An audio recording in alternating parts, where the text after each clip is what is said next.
What's going on, guys? This your boy John, the Liquidator, coming back with another video. So it looked like WNBA players have submitted a counter proposal to the WNBA owners. We also have Nafisa Kier doing an exclusive interview with The Athletic. We got a lot to talk about in this one. Now, we're about 2 days away, man, from finding out the fate of some of these ladies. ESPN reported earlier today that the players did submit another counter proposal to the owners. And, you know, Breanna Stewart and Caitlin Clark shared their thoughts on the matter. Guys, Annie Constable let it be known also earlier today that she can confirm the WNBA sent out a counter offer to the union Saturday evening. And ESPN was the ones who kind of reported this today. And that's what we're going to dive in first before we get into this current situation with Nafisa Kier.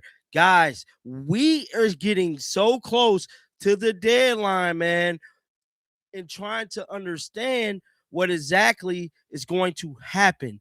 See, to me, I think that it's possibly going to be a lockout, bro. Like, it ain't no shaking it as of right now. We're 48 hours away. We're still sending counter proposals, and it just don't look like it's going to be a recipe for success. I just have to be honest, man.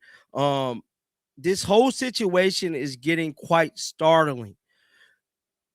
With the deadline being so close and with them not having a deal in place, it's very concerning. And the only thing promising we really got is Team USA basketball. It says WNBA sends a CBA proposal to players as of March 10th as the deadline looms. Man, the WNBA sent a collective bargaining agreement proposal to the union a day after the league received one from the players. A person familiar with the negotiation stated that the Associated Press on Sunday, the person spoke on conditions of because of the sensitive nature of the negotiations.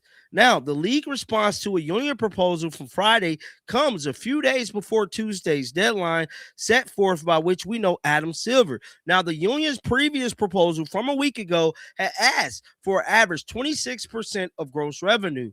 Now, the details of this new counter proposal really has not came out yet. We really don't know too much about it, but it's going to be very interesting to see. Now, jumping gears here, let's talk about Nafisa Kier. So Nafisa Kier, and pretty much like everyone else, has been pretty vocal with these whole CBA negotiations. Now, she is doing some heavy promoting when Unrivaled. I believe the Unrivaled season is over, and yeah, it's back to doing something for them. But let's listen. I don't want your pity support. I want you to love what I'm doing, like love what my craft is. I love this term, pity support. Would you say that women's basketball has had that in the past? I think the tone has been that. Like, we have always had really very ride or die fans. Like, the WNBA is very loyal fan base. But I think now as it's growing, you have more of a casual fan, which is extremely important for the sport. Like, to have the casual fan is what makes it grow. I think it's a good thing. Like, you're always going to have the haters and the controversy and the negative people, but you need that too. That's what grows the sport. And whether you hate it or love it, you're still watching, and that's giving us money. Hey, that was the realest thing Nafisa Kier said. And Nafisa Kier basically shouted out all of the content creators, because a lot of people talk stuff about us content creators and the type of content we put out, but we only put out what they do. So if they do a lot of negative stuff, of course, we're going to report on it. Of course, we got to put a crazy title on it. We just got to do all these crazy set things to get y'all attention to want to watch it. But at the end of the day, anybody that's coming is positive coming. You know, they're going to make more money off us being a casual fan watching. Count it up. Count it up.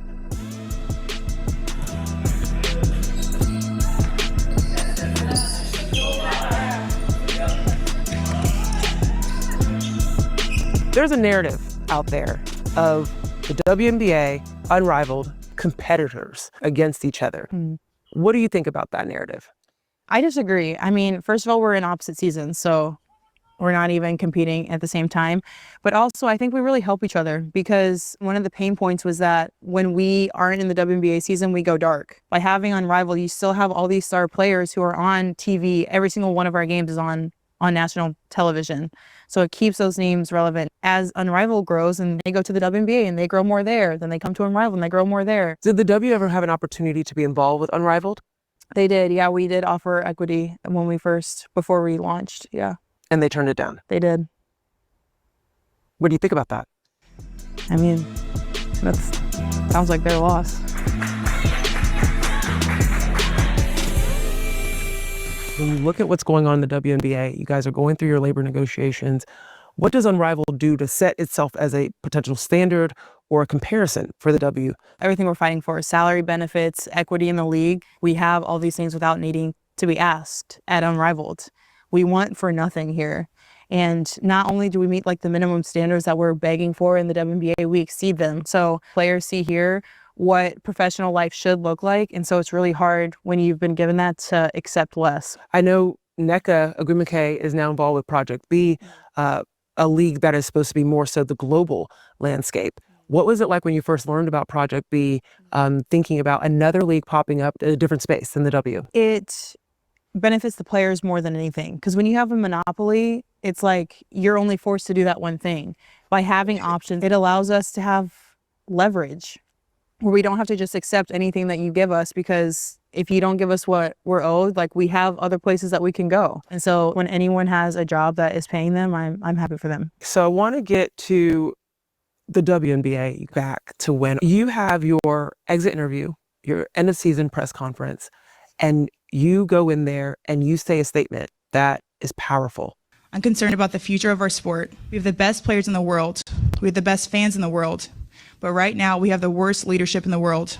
We'd already been in negotiations for many months at that time. And I just felt like there was things that needed to come to light. Just public pressure, I think, is very important, and trying to get things done like behind closed doors wasn't working. And I think some things that I heard were wrong. And I just felt like I needed to stand up and to say it. So I think it helped give us a little bit of leverage, a little bit of momentum. Were you surprised by the reaction around it? I was actually. Like, of course, I knew basketball people would hear it, but it definitely reached farther than I thought it would, which I don't think is a bad thing. I think it's so important, the narrative around these things too. People received it positively, but even if they hadn't, I feel really strongly like that what I said was the right thing. And so you kind of have to be okay with that too. Like, you can't control how other people receive things.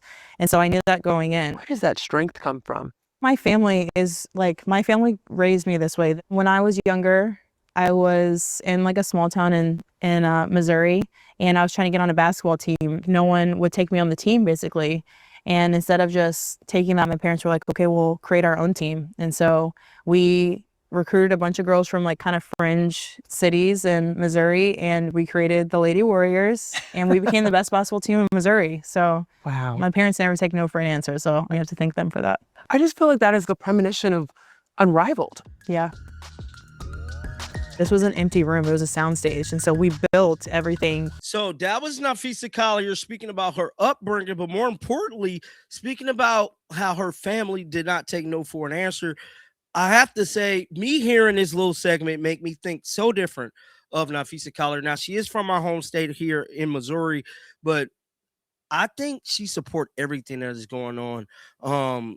Granted, she benefits from the casual fans too, because she do have her own league, but it's going to be very interesting to see how these next 48 hours pan out for these young ladies. Get down in the comment section. Let me know y'all thoughts about the video, the new way I'm doing these videos, and definitely let me know, do y'all think it is going to be a lockout? Until next time, man, shake the haters off. I'm out of here, baby. Peace.